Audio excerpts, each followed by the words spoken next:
Mais um dia de... Pricing Cast. Aê!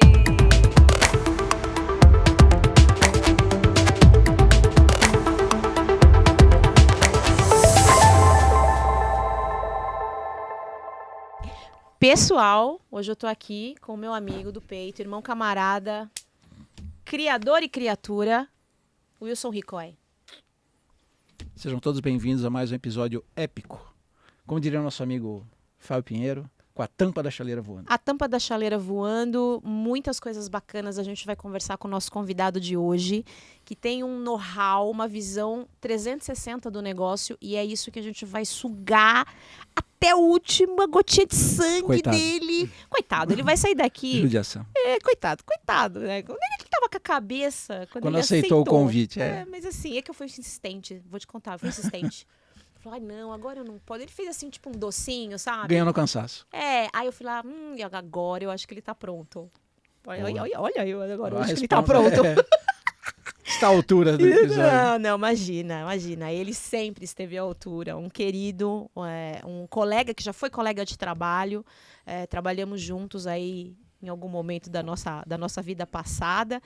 E simplesmente, gente, assim, tem uma visão de muitos segmentos de mercado de altíssimo capital intensivo, segmento de luxo, mais recentemente, tecnologia. Então, é um profissional com um gabarito altíssimo que já trafegou por muitos segmentos e tem muito a agregar para a gente hoje com uma visão estratégica do ponto de vista de CFO, né, que é muito bacana, num patamar mais executivo, e onde pricing vai permear toda essa estrutura da nossa conversa, mas trazendo isso num nível aí, numa visão mais gerencial, né? Numa visão mais de, talvez, de longo prazo. Então, com a gente hoje, este profissional, FP&A, contabilidade, finanças, estratégia de planejamento estratégico de longo prazo, curto prazo, execução. Com a gente hoje aqui, André Sprenger. Aê, muito bem. Valeu, pessoal.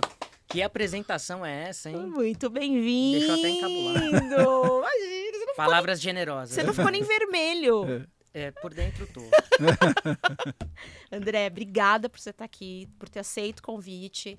Então, num momento bacana da tua carreira, como a gente estava conversando nos bastidores. Então, pessoal, então vocês vão se deleitar aqui com muita coisa bacana. O André, além de ter uma visão prática do negócio, tem uma fala muito simples da gente entender também, o que é importante. Total. Porque por ter trafegado em um nível de alto executivo, quando a gente também tem que descer, né, André, isso para operação, você tem que se fazer entender, né? É essencial. Então, toda essa comunicação, ele também, manda muito bem. Já me deu dica de livro aqui no bastidor, que eu quero que ele fale para vocês aqui também, e outros livros interessantes que ele leu aí ao longo da carreira. Então, André, bem-vindo. Fique à vontade, para esse cast é seu. Muito obrigado, Aninha. Obrigado pelo convite, todo o pessoal. Então, acho que a ideia aqui é dividir com vocês um pouquinho da minha vivência, da minha experiência, e vocês vão conduzindo aí as áreas que vocês quiserem explorar mais. Com certeza. E você fica super à vontade também para entrar em territórios onde você acha que a nossa audiência também vai curtir, vai aproveitar. E o nosso queridão aqui, o Wilson Ricoy, que trabalha com pricing desde a década passada, do século passado. Sou quase que um viajante do tempo. Ele veio hoje com aquele carro De Volta para o Futuro. Meu DeLorean tá parado lá fora. E também vai trazer muitas contribuições para o nosso bate-papo. André, primeira pergunta de sempre, né? Primeira pergunta de sempre. Conta um pouco da tua trajetória e como essa história do preço, enfim, permeou toda a tua vida profissional ao longo do tempo. Então, dê à nossa audiência aí essa tua experiência profissional. Bom, tentar resumir, né? Acho que a ideia é mais falar, né, dos temas e não tanto ficar contando a minha história, assim. Mas são quase 20 anos de experiência. Trabalhei em segmento B2B, commodity, serviços, B2C. Nossa, tudo igual, né? Luxo, tudo igual. Luxo. E eu divido a minha carreira em 2 grandes momentos. O primeiro momento, né, em que eu vou aprender a trabalhar, vou aprender a liderar pessoas, vou me experimentar em diferentes ambientes, em diferentes negócios, multinacionais, empresas familiares, serviços, tecnologia, enfim. E um segundo momento onde eu pego tudo que eu aprendi e canalizo isso em finanças e estratégia, né? Então, eu costumo dizer que a primeira fase eu fui conhecendo gente, pegando ferramentinhas e colocando dentro da minha caixinha. E no segundo momento foi onde eu consegui canalizar e usar essas ferramentas todas nessa agenda de finanças e estratégia, né? E os últimos quase 7 anos aí, eu fiquei mais voltado a varejo, B2C e tal. E na última passagem como atuação mais em varejo de luxo. Nossa, é uma trajetória. E você comentou, e a gente até acho que soltou aqui diferentes, né, e tal, mas existe uma zona, um denominador comum entre tudo isso, né? O que você vê assim como denominador comum entre esses negócios ao longo da tua carreira, seja do ponto de vista qualitativo, enfim? Eu acho que para todo negócio, assim, a qualidade da liderança é uma coisa que permeia todas. Assim, né? A liderança é quem vai... Uma liderança de qualidade, né? Ela é quem vai trazer a visão do negócio apropriada, né? Acurada. Vai ser uma liderança para desenvolver talentos. Vai ser uma liderança que vai ter capacidade de atrair talentos, né? Então, a liderança em si é uma linha ali que cruza tudo que eu vi até agora, né? E aí, para cada segmento, você vai ter ênfases diferentes e tal, né? Então, a minha jornada, né? Eu saio, né, no começo da carreira, onde a gente trabalhou junto, num B2B commodity, né? E depois de um tempo ali, eu queria fazer o movimento porque eu queria me aproximar do consumidor final. E na época, foi pedir ajuda, conversar com gente e tal. E fazer o movimento do B2B commodity direto para o B2C é uma mudança muito radical. Né? Então, eu tive a sorte, talvez, né, de conseguir fazer uma transição que eu fui para um B2B2C. E aí isso foi um degrau que foi um degrau superável, né? Que eu consegui fechar o gap e tal. E aí fui indo nessa jornada em direção ao B2C mesmo e varejo. E aí o varejo ele é muito interessante, assim, né? Para quem gosta de agenda de desafio de crescimento, desafio de rentabilidade, operar em meio ao caos. Fortes emoções. Fortes emoções. Quem tem essa energia é um lugar muito legal para desenvolver a carreira. E essa última passagem foi muito isso, assim, né? Então, fiquei muito realizado ali nesse momento da minha carreira. Bacana. André, a Ana comentou uma característica sua que eu gostaria de explorar um pouquinho mais, porque como a nossa área ela permeia muitas outras áreas, cada área tem meio que o seu linguajar específico e pricing não foge disso, né? Cheio de termos em inglês, né? Willingness to pay, conjoint analysis e coisa que você conversa com as pessoas, o cara te olha meio assim, né? Fala, pô, de onde esse cara veio, né? E ela falou da simplicidade do discurso, né? Então, eu acho que se a gente puder entrar um pouquinho mais, como que você teve esse insight de simplificar o discurso? Porque isso é muito importante quando a gente vai fazer o desdobramento, né? Principalmente o desdobramento de estratégia e tudo mais para garantir a execução. E, por vezes, e a nossa área se inclui nisso também, a gente tem esse ranço, vamos dizer assim, de gostar de usar os nossos termos e aí a gente acaba pecando na execução porque as pessoas não nos entendem. Como é que você teve esse insight de simplificar o discurso para assegurar a execução? Errando e fracassando. Pavlov puro. Tentativa e erro. Bom, enfim, na última vivência ali, na última experiência, eu era o key speaker interno de estratégia. Né?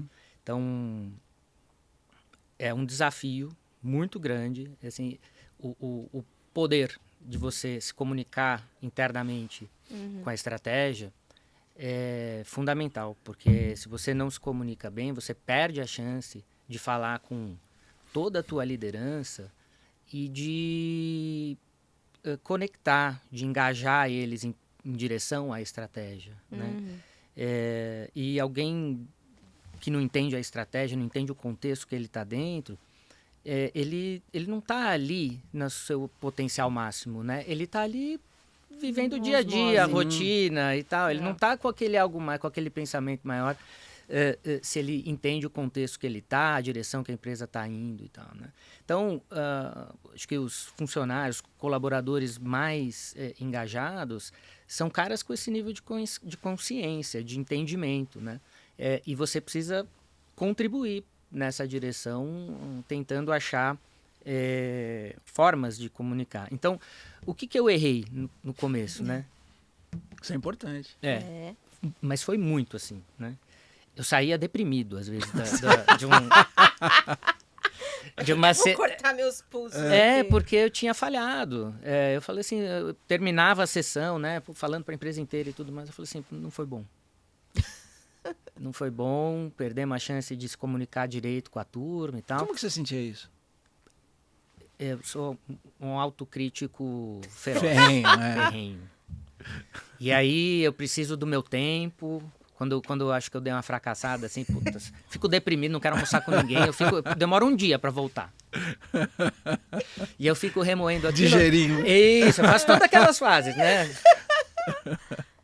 Do estado mental da gente. Aceita o problema, entende o problema. E é muito comum, assim, o erro na comunicação, assim, porque é muito difícil, né?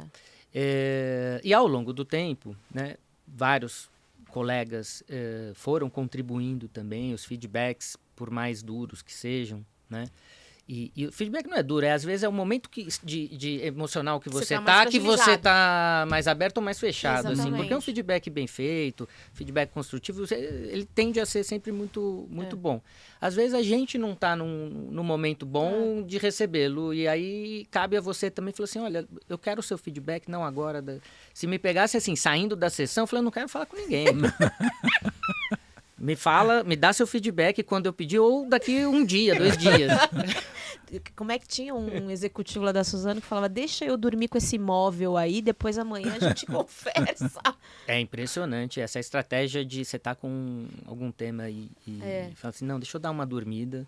É impressionante, você acorda no outro dia com um tema na cabeça ainda, sentado, mas você começa a enxergar outras perspectivas e isso muda tudo na tua performance dali pra frente. É aquele e-mail, sabe, que o cara manda assim, faz aquele, tipo, aquele e-mail de cobrança, aí você vai dar um reply.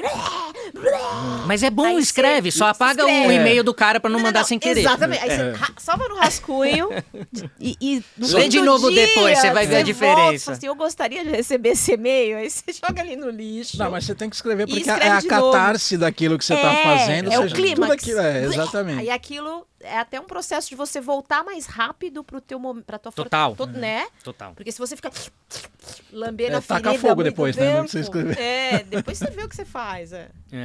E aí, como é que eu saí dessa, assim, né? E como é que eu fui evoluindo? O principal erro é você tentar explicar tudo.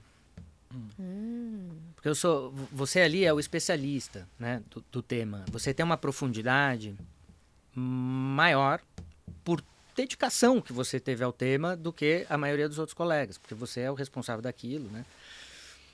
Então, eu fui encontrando qual era o nível certo de aprofundamento para o público geral. Aí, quando eu mudava o público, ia só, de repente, só para a diretoria, né? Eu podia descer um pouco mais, né?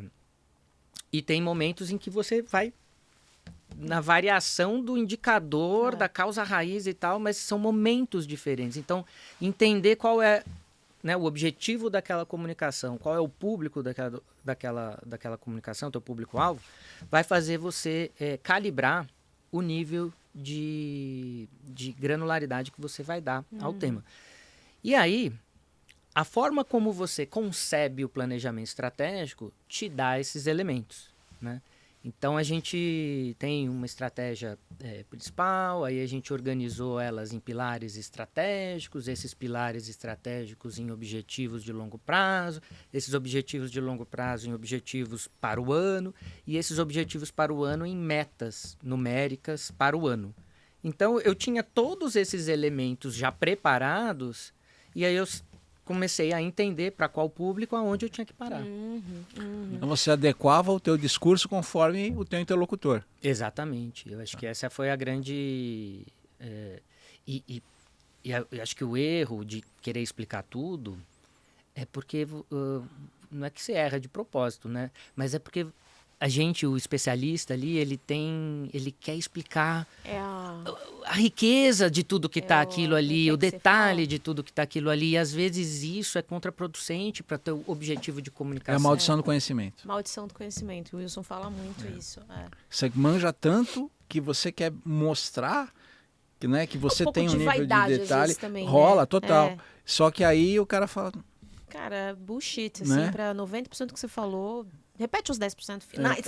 Não, e aí você, o cara pode. E muitas vezes as pessoas têm medo de perguntar, né? Sim. E aí E isso é o pior, né? O cara acaba não perguntando, aí você acha que ele entendeu, ele não perguntou porque ele entendeu porra nenhuma, né? E aí ninguém ganha com esse negócio. Né? Exatamente. E esse processo de errar e acertar, você também vai refinando, e eu acho que tem muito de você também se propor a ficar com essa escuta ativa, o olhar atento, a linguagem corporal do teu interlocutor, para você ver aonde está incomodando, porque o não entender, e sobretudo quando a gente está falando de um processo de explicar um planejamento estratégico para o público adequado, ou uma estratégia de precificação, um price positioning, o que quer que seja, você tem que explicar isso no high level, em termos de estratégia de preço, posicionamento, e você tem que explicar para o cara que está fazendo a reposição do produto na gôndola, ou na vitrine, ou onde quer que seja. Por que teu produto tem que estar ali? Tem que ficar ali do lado daquele. Porque vai ter uma plaquinha de preço do lado daquele que, na verdade, esse produto vai ancorar o outro. Perfeito. Então, tem que ficar. Então, o que você vai explicar para um e para outro, e às vezes esse lance da pessoa não entender, e aí não interessa muito o nível que ela tá, porque não é porque o cara é um CEO que não vai entendimento, entender tudo. Ele exatamente. Qualquer nível. Reprime, e aí a pessoa não vai dar o potencial máximo que você falou, porque ela tá, eu tô com vergonha, eu não vou perguntar. E o espectro de interlocutores que você tem para falar de estratégia do negócio, ele é muito amplo. Muito. Né? Então, eu apresentei, né, todo esse planejamento estratégico para conselho de administração, e aí, conselho, pessoas com bastante conhecimento e pouquíssimo tempo. Então, esse é o desafio. Straight to the point. Straight to the point, total. E aí você fica com aquela sensação, mas será que ele entendeu? Eu passei toda a riqueza que a gente pensou aqui, quando a gente definiu esse objetivo e tal. E aí você tem que largar a mão disso e pensar o pitch mais impactante e rápido possível, né? Desde fazer sessões específicas com parte da diretoria, onde a gente vai debater em profundidade as coisas e tal. Então, essa é uma capacidade importante para o estrategista, assim. Ele vai precisar conseguir falar com esses diferentes públicos, né? E a outra coisa, estratégia que eu usei é a analogia, né? Pô, você vai explicar o que é o ROIC. ROIC é o porco. O ROIC, né? Retorno sobre o capital investido, né? É uma meta, pra gente lá, era uma meta estratégica gatilho de PLR da turma, ou seja, todo mundo tinha muito interesse, né? E aí eu bolei uma história com um personagem para explicar para a turma, né? E aí eu fiz analogia com fulana de tal comprou um apartamento de R$1 milhão e ela botou para alugar. E aí ela alugou e ganhou R$100 mil no ano, né? Então quer dizer que o ROI, que é 100 por 1 milhão, 10%. Aí o pessoal já começava a entender. E aqui, pedindo licença poética para os financeiros e tal, mas é o exercício da analogia para explicar para um público menos técnico, né? E aí é que tá, é esse o ponto, assim. Eu não estou explicando exatamente tudo do ROIC, mas a essência a pessoa entende. É o ROIC for Dummies, né? É para o que ele precisa para aquele momento, E né? para aquele público, Para aquele público. Ele não precisa mais do que aquilo. Exato. E definir muito bem esse objetivo é o passo inicial para você bolar uma estratégia boa de comunicação. E aí, depois deste exemplo, que eu repeti inúmeras vezes, em todas as vezes que eu falava sobre isso, eu repetia. Só ia valorizando o valor do imóvel conforme... Não, e aí você vê que tá dando certo, porque eu andava pelo corredor e a turma começava a me abordar para falar sobre o exemplo. Agora eu entendi e tal. E aí eu fui falando, tá bom, como é que a gente atua para aumentar ou diminuir o aluguel? Né? E aí eu começava a correlacionar as contribuições de cada área. E tinha aqueles que contribuíam para 1 milhão. Né? Podia ser mais, podia ser menos. Né? Você aproveitava o mesmo storytelling. O mesmo storytelling para fazer um desdobramento dele. Bacana. Como é que o teu dia a dia está impactando? Está impactando o aluguel ou o valor do imóvel? E aí eu ia conectando, engajando. Hashtag fica a dica. Aí, muito legal. Então, essa eu acho que fecha, um pouco dessa temática de comunicação aqui. Então, acho que esses são os destaques assim que eu traria para a mesa. E agora, olhando para essa competência forte que você tem e desenvolveu nos últimos anos, né, que você comentou no início da fala financeira, desse lugar financeiro que você ocupou e desse lugar de planejamento estratégico, né? Como é que todas essas coisas se comunicam quando você está olhando para um lado FP&A, o planejamento que vem de marketing, o planejamento que vem da parte de preço, que não sei se, né, enfim, dentro de todas as experiências pelas quais você passou, existia uma área específica ou não, ou isso ficava embaixo de algum outro lugar? Como é que todos esses elementos eles vão contribuindo para isso, para que você veja esse frame final? Foi um pouco do que a gente veio discutindo de como conectar, né? Um pouco essa visão do financeiro, né? Como é que ela encontra o pricing. Né? E aí eu dei, refletindo para vir para cá, eu dei mais um passo atrás, assim. Eu acho que o planejamento financeiro... Vamos lá, o pricing por si só, descontextualizado, vai gerar um valor. Ótimo. Ele contextualizado vai gerar múltiplas vezes o valor. Nossa, isso é perfeito. Né?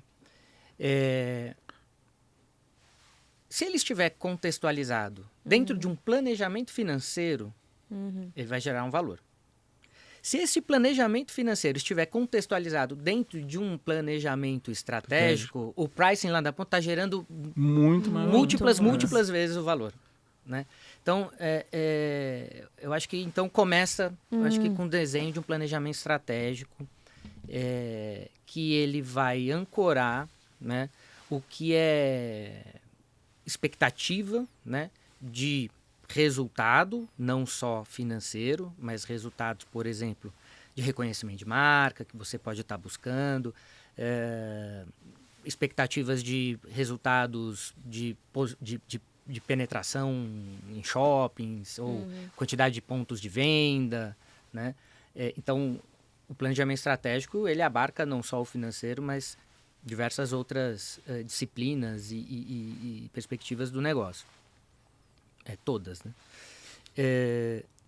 E aí, a partir disso, a partir de um planejamento estratégico bem construído, o planejamento financeiro fica muito mais fácil de ser feito. Porque daí fica muito claro o que você não deve priorizar e o que você deve priorizar. E aí, para o cara de FP&A, né, de controladoria, né, que está ali construindo os planos de orçamento, forecast, né, a conversa com as áreas fica muito mais simples, fica muito mais simplificado. Toda vez que você vai para uma conversa de ajuste de despesas, né, priorização de projetos, e você não tem dentro do teu grupo ali de discussão alinhamento desse contexto estratégico, do que é prioridade, do que não é, do que vamos fazer hoje, você tem mais dificuldade em sair com um plano. A outra coisa importante é você conhecer a área, porque o cara financeiro que vai lá ajustar a despesa das áreas, vai falar, esse projeto vamos postergar e tal, ele tem que conhecer a área, tem que conhecer a operação, porque ele vai ter que tomar risco junto com a área. Porque a área com certeza vai falar para ele assim, se eu não fizer isso, eu não entrego tal coisa. E aí você tem que ter a visão do todo para dizer, tudo bem não entregar isso agora. Esse risco dá para correr, dá para absorver. É mais importante eu fazer outra coisa em outra área do que isso aqui nesta área agora. É o trade-off, né? Total.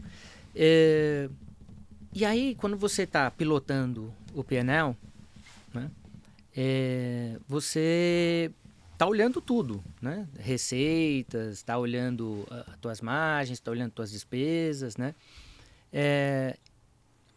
E aí o pricing, ele entra ali com uma alavanca dentro ali de receita e rentabilidade, né? Super importante.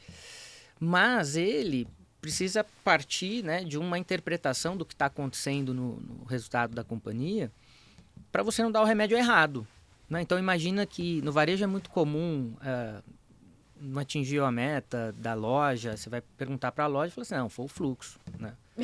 Tá sempre caiu. Fora. Tá Fluxo caiu. O sellout está baixo. O fluxo caiu, por isso que a gente não chegou. Às vezes né? Às vezes não. Mas se você não tem um contador de fluxo e tudo mais, essa é a hipótese que você chega nela por eliminação de todas as outras, né? Se você não tem como medir o fluxo. Eu costumo dizer que é o médico, né? O cara testou tudo, não sabe o que é uma virose. Né? Mas é isso mesmo. A queda do fluxo na loja é a virose, né?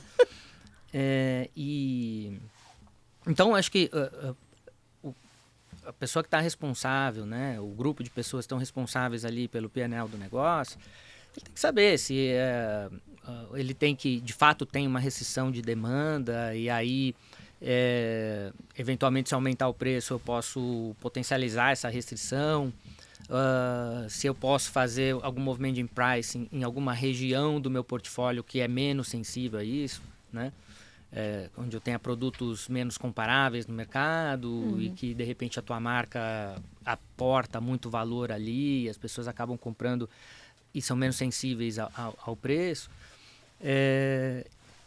Mas tem momentos que é na despesa, né? Então, você tem que ter essa visão do todo, conhecer as áreas, ter essa interlocução muito forte com as áreas, né? Não dá para gerenciar um P&L sentado na cadeira do financeiro isolado de todo o resto, né? Então, o contexto de fazer um bom pricing é de conexão, o contexto de fazer um bom financeiro também de um FP&A é recíproco também, né?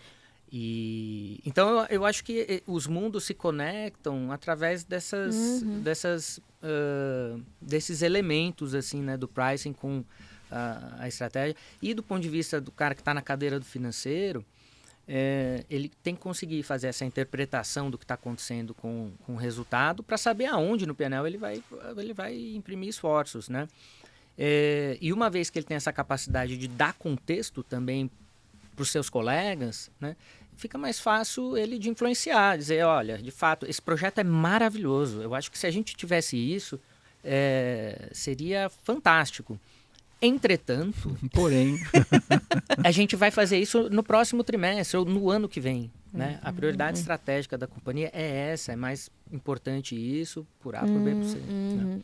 Então, essa atuação, eu tive, acho que o privilégio de sentar nessa cadeira e desenvolver esse tipo de atuação ali, né? Então, e é muito legal, porque através, né?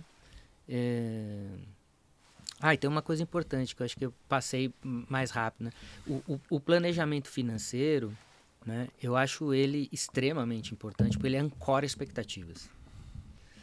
E aí você consegue ter uma conversa também interna de dizer se está abaixo ou acima da expectativa. E se está acima, vamos entender o porquê e se dá para ir mais além. E se está abaixo, por que está abaixo? Qual é a premissa, eventualmente, que a gente,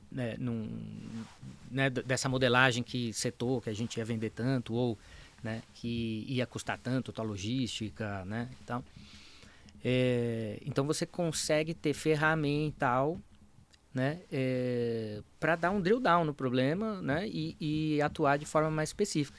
Então, se você não tem essa ancoragem, o que é uma boa performance, uma baixa performance?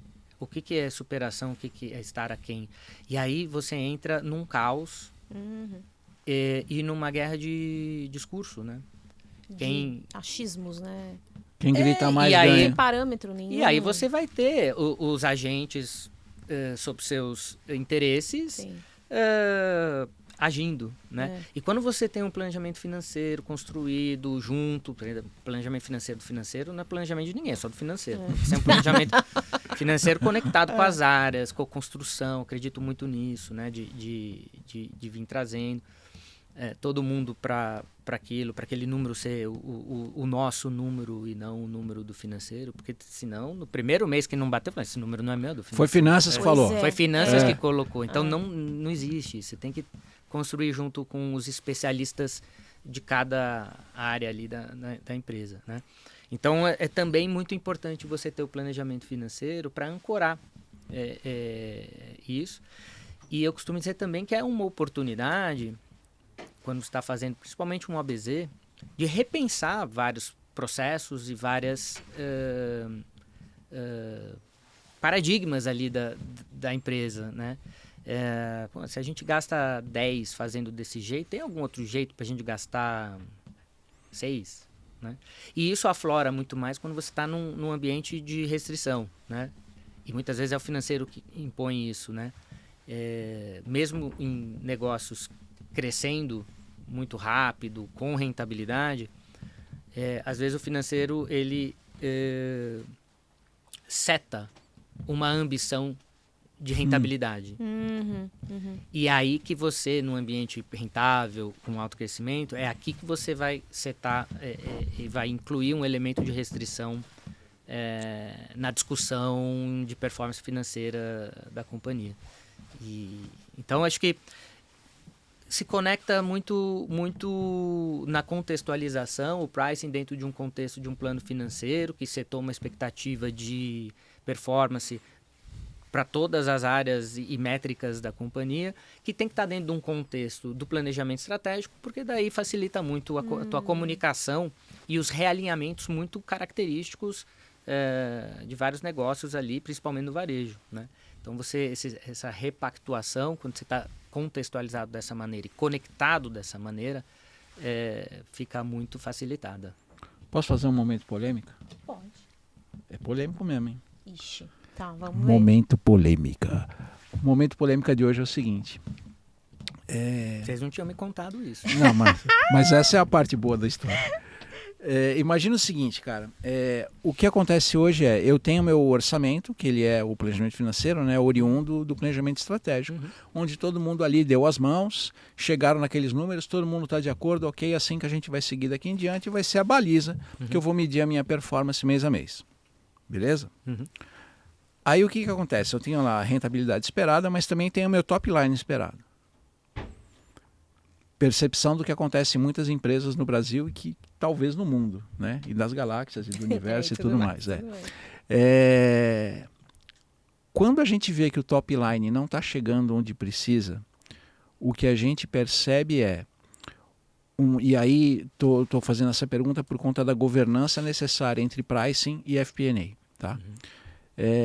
Começam a aparecer as soluções mágicas, né? Precisamos baixar o preço, precisamos dar mais desconto, precisamos investir mais em ações no cliente e tudo isso aí, o que vai acontecer? Vai provavelmente comer a rentabilidade se não trouxer o resultado esperado. Com base na tua experiência, na tua opinião, como que, se puder dar uma dica, mais uma, né? Porque a gente sempre pede uma no final, como é que a gente pode ter uma governança nisso de maneira saudável, né? Porque o que a gente percebe é que a gente gerencia muito curto prazo, né? não atingiu o mês, antecipa o faturamento, né? Aquela história toda, tal. Não, faz ação, dá desconto, não sei. E a partir do momento que a gente começa a ter esse tipo de ação, a gente acaba virando refém desse tipo de situação, e isso pode acontecer nos meses seguintes. Então, sob a tua ótica, tal, se você pudesse dar uma dica, né, de ter esse gerenciamento mais amigável para que a gente pudesse ter mais aderência ao orçamento, o que você poderia falar para a gente? Eu acho que não é uma dica, eu acho que eu vou contar um pouco da vivência, porque... Perfeito. Melhor ainda. Melhor ainda. Porque quando... Enfim, tive também um privilégio de poder fazer uma transformação no modelo de planejamento estratégico do varejista que eu passei, né? Esse último que eu passei. E em dado momento, dá frio na barriga, né? De muita gente ali que estava acostumada a fazer de uma maneira e tal. E a gente estava fazendo uma mudança importante, né? Para vocês terem uma ideia, a gente tinha 350 metas, assim, né? Esparramadas na empresa e tal. Diferentes. 350 metas no modelo. Não é um número... É um número. É um número real. Número real. No duro. No duro, 350 metas no modelo de BSC. E essas metas com características, muitas delas, né? Bem específicas. Sim. E muitas metas de projeto. Projeto é o esforço, não é o impacto. Né? Projeto é um esforço que você faz para fazer alguma alteração de impacto em alguma linha do DRE ou em alguma linha do balanço. É o meio. Né? O projeto é o meio para você atingir. Então, essa visão foi um paradigma, quebrar um pouco essa visão lá. E, enfim, 3 anos de projeto para ir chegar na maturidade que a gente chegou lá. 3 anos. 3 anos. Cada ano a gente escolheu uma grande batalha para atacar, um grande gargalo. E o gargalo, quando você resolve o outro... Dá uma crescidinha, mas aí você vai lá e não... E você vai, calma que eu vou ver... Então, 3 anos eu achei que a gente chegou numa maturidade legal. Rapidamente, para não perder... O primeiro ano... foi na nossa capacidade de concepção e organização da estratégia. Então, essa ideia de organizar em pilares, né? Organizar em objetivos de negócio, né? Esse foi o primeiro ano. O segundo ano foi o desdobramento dos objetivos de longo para curto e de curto para metas. A gente trabalhou muito na coesão disso, né? E o terceiro ano foi para a gente ganhar maturidade na definição do target da meta. Repara que se eu pensar num funil de planejamento estratégico, eu fui de cima para baixo. Porque se você vai mexendo em outra ordem, você só vai gerando entropia no sistema. Né? Então, o último ano foi onde a gente parou de ter meta 20% de atingimento ou 400% de atingimento com metodologia para fazer a definição desse target. E aí é onde você também ganha uma capacidade de tracionar performance através dessas metas, né? Então, esse era um pouquinho da jornada que foi. Mas no contexto de uma mudança de um processo de planejamento estratégico grande como essa, o presidente virou para mim e falou assim, tá bom, mas como é que a gente opera tudo isso? E aí caiu numa outra agenda que eu cuidei, que foi o modelo de gestão interno da companhia. Porque você precisa trazer o caixa do dia a dia sem perder a perspectiva do crescimento sustentado baseado numa metodologia melhorando. Muito bonito esse objetivo. Lindão. Como eu faturo esse mês? Lindão. Tô contigo. Aonde vamos atingir a meta ou não vamos? Mas e esse mês aí? Eu pago o boletão como? Ó, a gente saiu de 350 metas e foi para 60 no primeiro ano do projeto. Já. Nossa. 60 metas mais estratégicas que de fato impactavam o negócio, né? Aí veio a pergunta. Mas onde é que a gente vai discutir projetos se não estão nas metas? Né? Então, isso suscitou uma outra necessidade, que foi rever o modelo de gestão interno que a gente tinha. E aí, a gente organizou isso através de comissões. Né? Comissões internas. Né? Não estou falando nada de conselho, nada de governança corporativa ainda. Tá? Estamos aqui ainda ali na nossa cozinha. Então, a gente organizou essas comissões, né? E uma delas era de S&OP. Então, você dentro de uma comissão, numa discussão, né, mais ampla, você inclui como pauta, por exemplo, a performance de vendas, né? E muitas vezes do financeiro, eu provoquei muitos reajustes de preço a partir do financeiro. Falei assim, ó, tô precisando de mais X milhões aqui no resultado. E tá no top line. Aonde vão buscar? E vamos fazer um aumento? Né? A gente trabalhava com um produto com preço alto, então, assim, às vezes 2, 3% de aumento tem um impacto interessante. E não tem percepção nenhuma na ponta. Não tem percepção nenhuma na ponta. Né? Mas tem regiões em que sim. E tem um portfólio, e tem parte do portfólio que sim também, porque uma parte do portfólio, ele, apesar de ser... Se ele for um produto de entrada, alguma coisa assim. Ou se for um produto que, apesar de ser, né, um produto de alto valor aquisitivo e tal, mas se ele for semelhante a outras boutiques que têm o mesmo produto, puder ele é um produto ser trocado. Ele pode ser trocado facilmente. Então, existe no portfólio essas regiões de produtos em que tinha que tomar mais cuidado. E aí, no nosso modelo lá de governança, eu não entrava nesse tipo de coisa, mas eu provocava a área que tinha que olhar nesse detalhe, né? E aí a gente se conectava, né, através da granularidade que eu precisava receber para o meu modelo financeiro funcionar bem. Né? E como financeiro, eu também sempre quis receber com uma granularidade para ser um ponto de crítica também. Né? Então eu recebia canal, eu recebia por loja, recebia por 2 níveis abertos da árvore de produto, para olhar e ver, putz, acho que aqui essa variação do preço médio não está fazendo sentido, dá uma checada, nesse sentido. Para dar grandes spots, olha... aqui eu achei que a sazonalidade aqui fugiu, por quê? Tem alguma coisa que explica?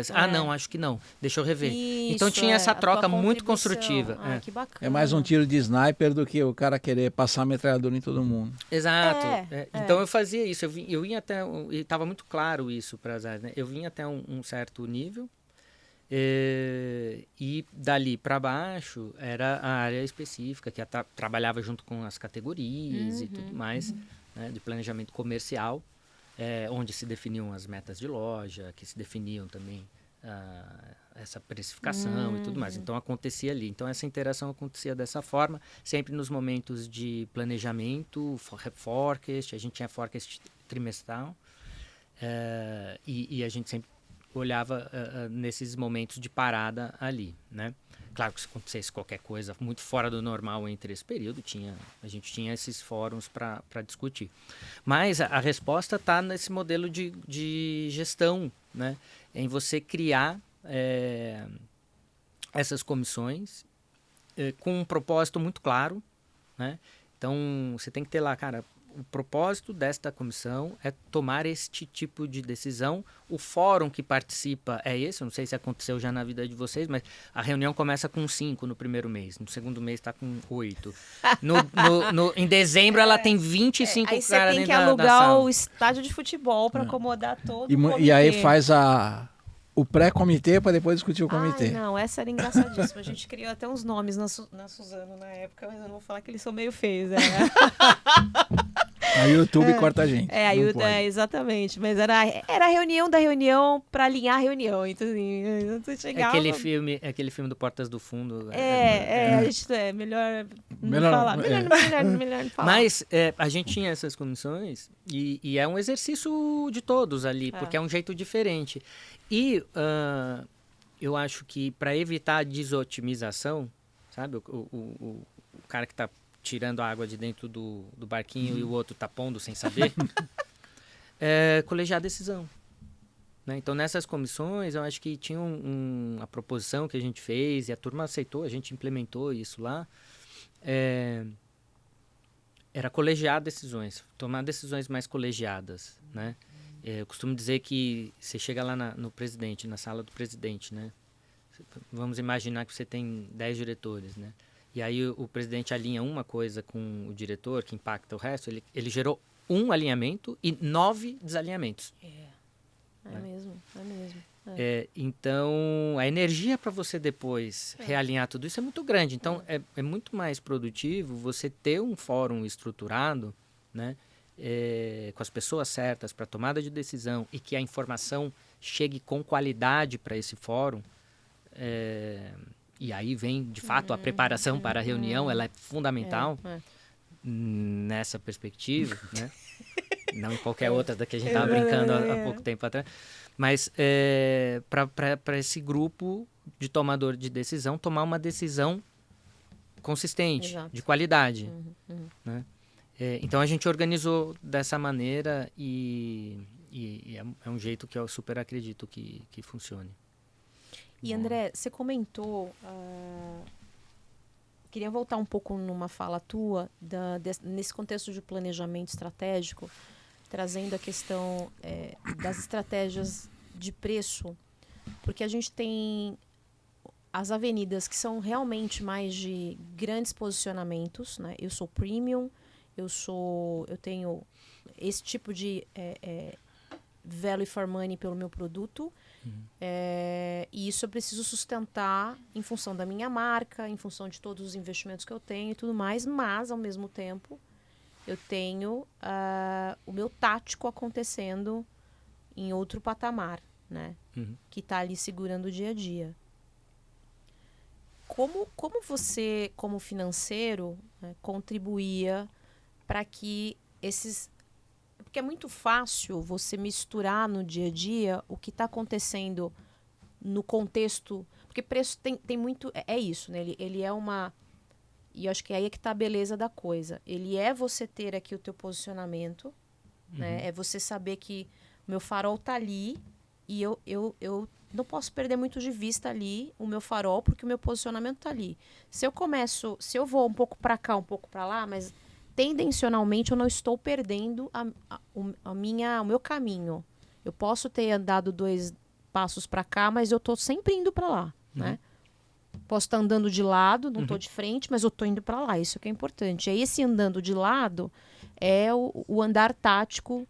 Como é que você, como financeiro, não deixava isso se perder? Porque é muito fácil, né? A turma operar tanto no dia a dia, com desconto, no afã da meta e tudo mais, e quando você viu um horizonte de 1 ano para alguns mercados, ou até menos, você mudou completamente a tua percepção de valor de marca, o que, consequentemente, mudou o teu plano de longo prazo em relação a isso. Como é que você equilibrava isso? Acho que de 2 formas. Tá? A primeira, eu como financeiro, eu queria receber mais informação que não uma linha fechada. Né? Então, com a informação mais aberta, eu tinha lá as minhas análises, né, porque eu tinha como responsabilidade explicar todo mês para os diretores, para os meus colegas, a interpretação do resultado, o que aconteceu, né? E aí eu fazia as minhas análises, né? O que gerou mais receita, contribuiu positivo ou negativamente? Foi preço, foi volume, foi mix, né? O que aconteceu, né? E aí eu fazia essa análise, na verdade, lá na margem, então tinha até a 4ª variável, que era o custo, né? Então eu explicava a variação de margem por conta dessas 4 decomposições. E eu fazia isso não no macro. Eu ia descendo.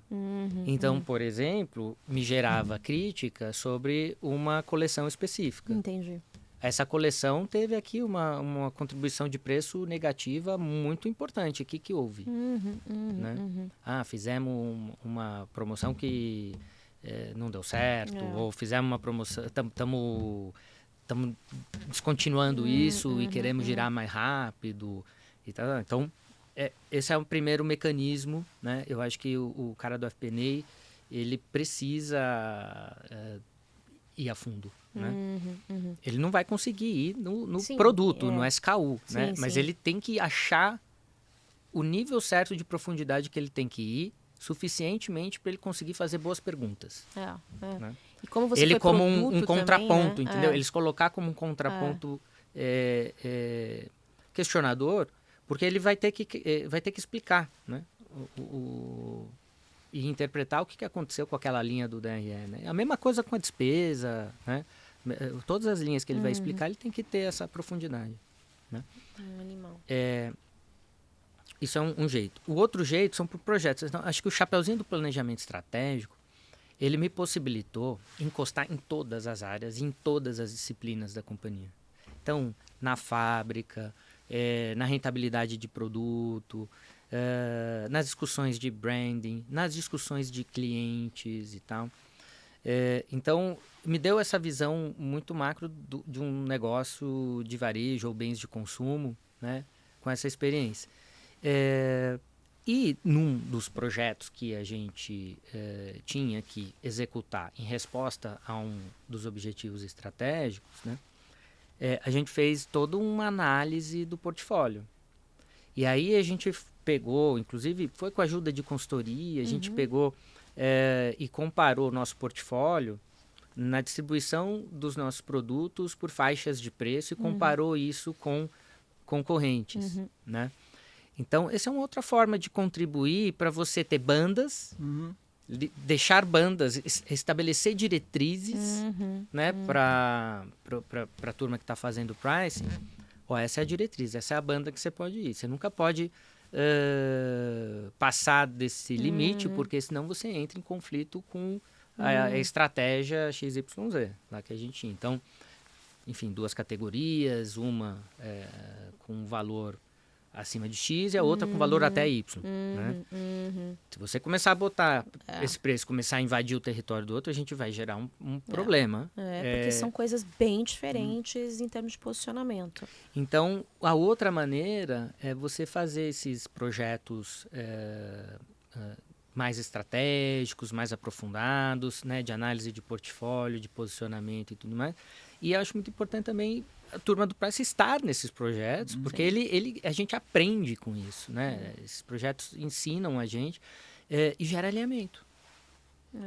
E os desalinhamentos que ele gera é a arena para a gente voltar na convergência, às vezes com uma opinião que não é nem a de um nem a de outro, mas que a gente chega numa terceira, né, mais completa, mais consistente e tal. Então, acho que essas foram 2 ferramentas aí que na minha vida eu vi acontecer.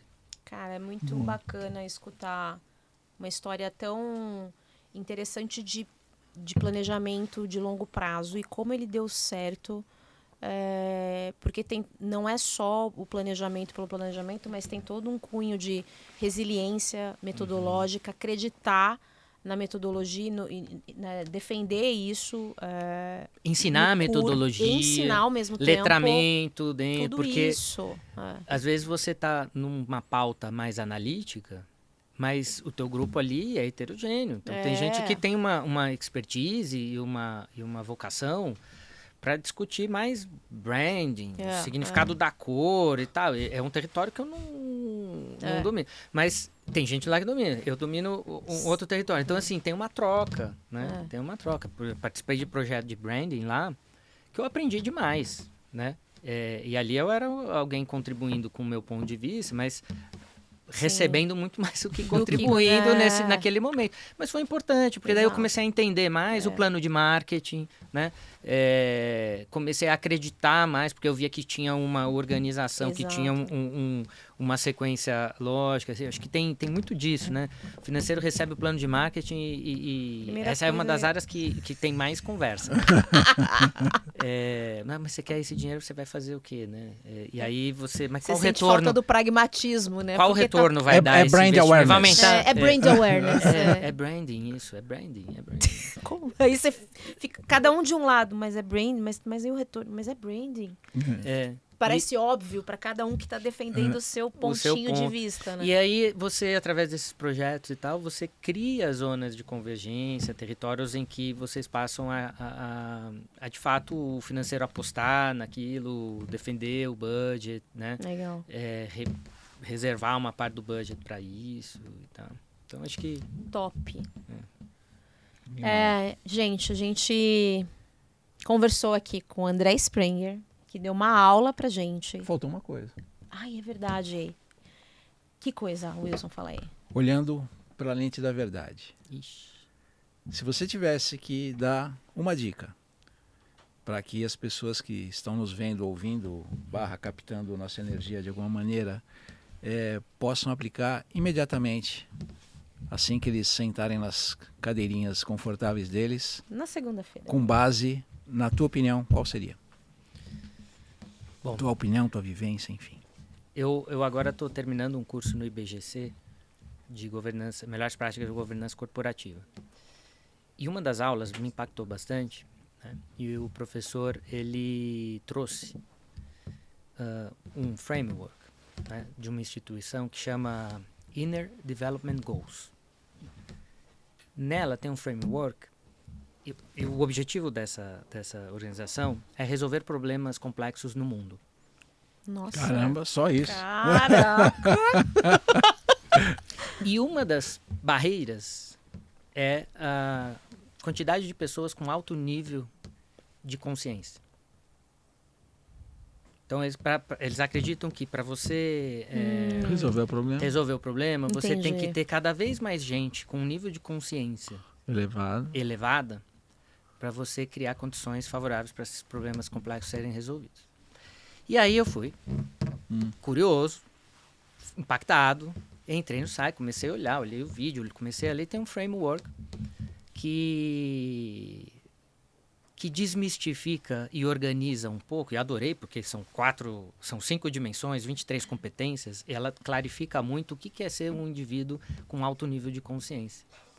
Então, a minha dica é, leiam esse framework Nossa, vou até anotar. com Vamos colocar embaixo na a gente na coloca na descrição. descrição, verdade, do episódio. com um olhar crítico a si mesmo, porque incomoda. Porque você vai olhar lá algumas coisinhas e falar, não, isso aqui eu não tô bem, não. Dá um incômodo. E eu acho que esse incômodo é o que vai te mover ali. É encontrar o conforto no desconforto. Exato, mas vai te mover para você se tornar uma pessoa com um nível de consciência mais alta. E eu acho que você vai contribuir e produzir muito mais, né? Então, isso legal. você leva, é seu, É seu. e você aplica em qualquer segmento, em qualquer área, Em qualquer disciplina, em qualquer coisa da sua vida. Então, gente, aquela Sensacional. recadinho final do curta, compartilhe e blá, blá, Aquela bagaça blá, toda, blá. um conteúdo maravilhoso desse possa chegar por Exatamente. mais gente, mais pessoas, para que possa contribuir com a nossa comunidade e ter um nível de consciência maior para que a gente possa resolver os perrengues que aparecem na nossa mesa todo dia e também evoluir como pessoa e como ser humano. É isso, André, de novo, nossos agradecimentos. Eu que agradeço. Sua generosidade com teu Imagina. conhecimento, teu tempo. Te prepara para vir mais vezes. Exatamente, porque você tem aí novos desafios e depois que você consolidar, a gente quer escutar também. E, de novo, gente, fica com a gente, que é só coisa boa. A gente faz tudo com muito carinho para vocês. Beijo! Vem com a gente que você se dá bem.